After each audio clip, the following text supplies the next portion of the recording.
สวัสดีค่ะเปิ้ลนะคะแม่บ้านตุรกีค่ะวันนี้เปิ้ลมากับเบเกิลนะคะเป็นเบเกิลกล้วยหอมกับถั่วนะคะถั่วในวันนี้จะใช้ถั่ววอลนัทนะคะสูตรนี้นะคะเป็นเบเกิลที่นุ่มเหนียวหนึบเคี้ยวอร่อยมากค่ะวิธีทำไม่ยากเลยนะคะแต่ก่อนจะไปชมวิธีทำอย่าลืมกดติดตามนะคะจะได้ไม่พลาดวิดีโอใหม่ๆค่ะเดี๋ยวเราไปชมวิธีทำกันเลยนะคะใส่กล้วยลงในอ่างผสมค่ะน้ำมันพืชน้ำตาลทรายเกลือใช้ส้อมค่ะบี้กล้วยให้ละเอียดค่ะจากนั้นนะคะน้ำค่ะผสมให้ทุกอย่างเข้ากันยีสต์ค่ะเมื่อทุกอย่างเข้ากันดีแล้วนะคะแป้งทำขนมปังค่ะผสมหรือนวดจนแป้งรวมตัวกันเป็นก้อนดีนะคะสูตรนี้ไม่แฉะมากนะคะสามารถใช้เครื่องผสมอาหารในการนวดแป้งโดได้นะคะตอนนี้นะคะก็นวดจนแป้งเนี่ยเขาร่อนออกจากโถดีแล้วนะคะเราก็เนียนนุ่มมือจากนั้นเราจะเปิดแป้งออกมาค่ะใส่วอลนัทค่ะหรือจะเป็นถั่วอื่นก็ได้นะคะตามชอบแล้วจากนั้นนวดให้วอลนัทเนี่ยเขาเข้ากันดีกับโดค่ะตอนนี้นะคะก็นวดจนวอลนัทเนี่ยกระจายตัวเข้ากันกับโดดีแล้วนะคะโดเขาจะเปลี่ยนสีนิดนึงนะคะเป็นสีจากเปลือกวอลนัทนะคะ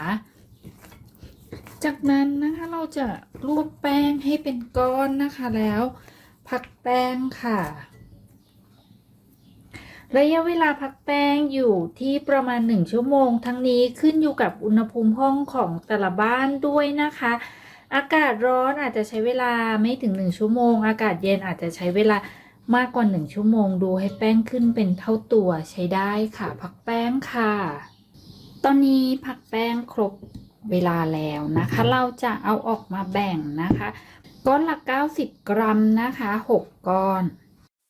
เมื่อแบ่งแป้งครบ6 ก้อนแล้วนะคะไล่ลงค่ะแล้วคลึงให้เป็นก้อนกลมค่ะวางเรียงเอาไว้ค่ะจากนั้นนะคะเราจะคลุมผ้าค่ะพักเอาไว้ให้กลูเตนคลายตัวสักประมาณ15 นาทีค่ะแป้งครบเวลาแล้วนะคะเราจะมารีดขึ้นรูปทีละ1 ชิ้นนะคะ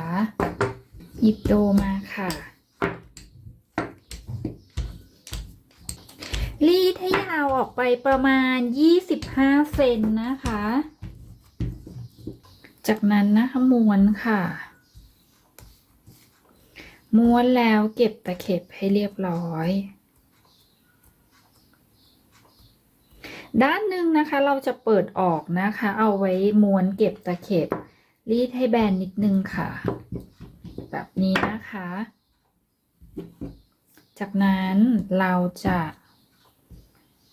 ดึงนะคะแล้วเอาตะเข็บมาไว้ตรงที่เรารีดให้แบนเอามาวางไว้นะคะจากนั้นแล้วเก็บตะเข็บให้เรียบร้อยค่ะจะได้เป็นทรงแบบนี้นะคะนำไปวางเรียงบนถาดหรือกระดาษนะคะเพราะว่าเราจะเอาเบเกิลไปต้มก่อนอบนะคะจะได้หยิบง่ายๆนะคะตอนนี้ก็รีดขึ้นรูปเสร็จหมดแล้วนะคะทั้ง6 ชิ้นจากนั้นเราจะพักให้แป้งขึ้นนะคะประมาณ30 นาทีนะคะเมื่อพักครบ30 นาทีแล้วนะคะให้วอร์มเตาอบเตรียมเอาไว้พร้อมกับต้มน้ำร้อนเตรียมเอาไว้นะคะเพื่อที่เราจะต้มเบเกิลค่ะ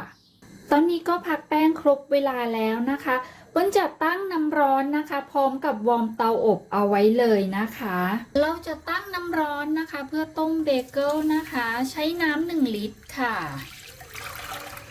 ผสมกับน้ำตาลทรายค่ะคนให้น้ำตาลทรายละลายค่ะเราจะต้มเบเกิลในน้ำร้อนจัดแต่ไม่เดือดนะคะเมื่อน้ำร้อนจัดดีแล้วนะคะเรานำเบเกิล ลงต้มค่ะด้านละ30 วินาทีค่ะ เมื่อครบ30 วินาทีแล้วนะคะกลับด้านค่ะต้มอีกด้านหนึ่งเมื่อต้มครบด้านละ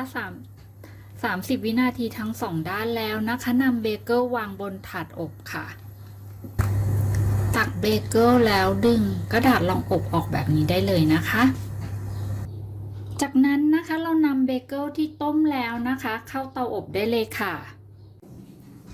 อบสุกออกมาแล้วนะคะสีสวยน่าทานมากๆค่ะเราจะรอให้เบเกิลเย็นสนิทเป็นอุณหภูมิห้องนะคะก่อนที่เราจะจัดเก็บค่ะ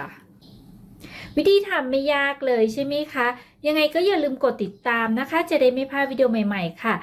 แล้วพบกันใหม่ในวิดีโอหน้านะคะลากันไปก่อนสวัสดีค่ะ